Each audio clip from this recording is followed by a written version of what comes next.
niyo ma'am, welcome naman na nagbalik si Team as chairman ng Royal. Sorry? Good development yung para sa inyo. Na siya na ulit yung chairman. Not so. Why? Why, ma'am? Eh, pakiramdam namin na paano bang sabihin? Nakakahiya sabihin dahil colleague namin. Pero sana, hayaan ang interpelasyon at ang investigasyon mapunta sa kung saan.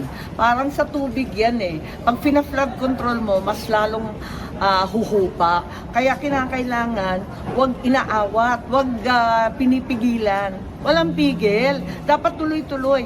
You go where the evidence leads you. Tiisa na lang kung sinong matumbok. Pero yung sinasabi ni Team, yun ang kanilang direction daw. Shos! Hindi, okay na. Hindi. Yung sinasabi niya, Hindi, obedient siya. bakit ang dami namin tinatanong yung mga unprogrammed? Oh, bakit yung mga unprogrammed hindi hayaan na tanungin? Bakit yung mga tungkol sa foreign assistant? Pero okay lang. Kasi alam naman ninyo yun, papatulan ako nun. So may hinaharang siyang mga information? Hindi, parang out of time na ako kahit 1 minute lang. Hindi, jokes lang. Lahat kami, yun ang pakiramdam namin. Baka naman mali kami lahat. Namin minority, referring to Na? minority. Yung namin minority black, yan ma'am? Well, ilan sa amin, talagang yun ang pakiramdam na talagang pinipilit na dun lamang, limitahan lamang ang mga question, yung investigasyon. Tapos yung mga testigo na iba na ang sinasabi, na may nadadamay, may nadadawit, pinipigilan.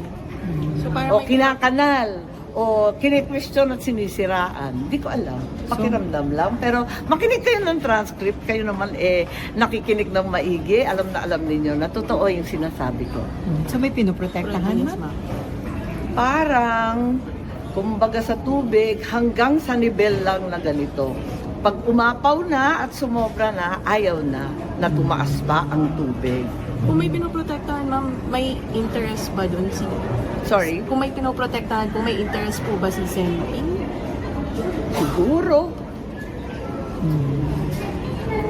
Anyway, parang doon lang sa mababang level, pinananatili ang investigasyon, ang mga tanong, ang mga topic, pero yung mas mataas at mas malalaki, yung mga unprogrammed na yan, na pinagpipilitan ko, talagang mas malaki yun, di hamak. That's the biggest kitty in government. Ayaw patan.